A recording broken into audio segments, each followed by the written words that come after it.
आदाब, नमस्कार। मैं सदफ इकबाल बाराचट्टी गया से बापू सभागार में मुनक़िद मुसलमानों की कॉन्फ्रेंस को नाकाम बनाने के लिए आरजेडी ने एड़ी चोटी का जोर लगा दिया, मगर उन्हें मुंह की खानी पड़ी। इस बार आरजेडी ने एक लेटर निकालकर अपने वर्करों से हर जिला में धरना देने की अपील की थी और उसके जरिए ये कोशिश की गई थी कि किसी तरह लोग जनसुराज के मुस्लिम कॉन्फ्रेंस में हिस्सा लेने के लिए नहीं जा सकें। जब से जनसुराज के सूत्रधार श्री प्रशांत किशोर जी ने ये ऐलान किया है कि वो उनकी तंजीम में मुसलमानों समेत हर तबके को उनकी आबादी के हिसाब से हिस्सेदारी देंगे, इतना ही नहीं बल्कि विधानसभा चुनाव में भी मुसलमानों को उनकी आबादी के हिसाब से टिकट दिए जाएंगे। इसके बाद से तो आरजेडी समेत जेडीयू और कांग्रेस में भी परेशानी बेइंतहा बढ़ गई है।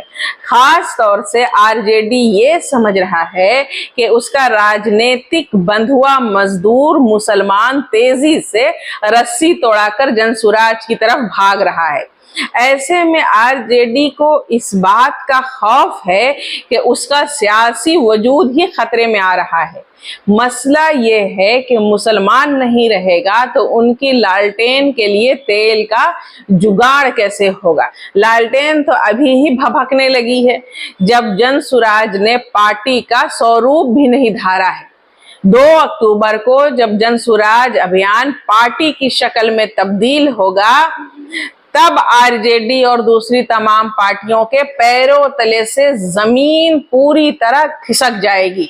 बापू सभागार के अंदर और बाहर जिस तरह मुस्लिम समाज के लोगों की भीड़ नजर आ रही थी, उससे दूसरी सियासी पार्टियों को अब ये अंदाजा हो चुका है कि जनसुराज नाम के इस तूफान को रोकना तकरीबन नामुमकिन है। इस सुनामी को देखकर तमाम छोटी बड़ी पार्टियों के होश जो है उड़े हुए हैं, उनके मुंह पर हवाइयां उड़ रही हैं और आंखों से नींद गायब हो चुकी है। भौचक होकर एक दूसरे का मुंह ताक रहे हैं कि करें तो क्या करें, इसे रोकें तो कैसे रोकें। मुसलमान एक ऐसी कौम है जिसने 40 साल से ज्यादा कांग्रेस का साथ दिया, लेकिन जब उन्हें समझ में आया कि उन्हें ठगा गया है तो उन्होंने लालू प्रसाद को अपनाया। लेकिन अब 35 साल तक लालटेन में तेल बनकर जलने के बाद मुसलमानों को महसूस हो रही है, उन्हें अकल आ गई है कि आरजेडी सिर्फ मुसलमानों का वोट लेता है और उनके हकूक को नजरअंदाज करता रहा है। इसलिए मुसलमानों ने उसे भी सबक सिखाने की ठान ली है। अब वो उसी का साथ देंगे जो उन्हें इक़्तिदार और तंजीम में उनकी आबादी के हिसाब से हिस्सेदारी देगा। प्रशांत किशोर के मुसलमानों के सिलसिले में ऐलान के बाद अब पूरा मुस्लिम समाज जनसुराज के बैनर तले तेजी से मुत्तहिद हो रहा है।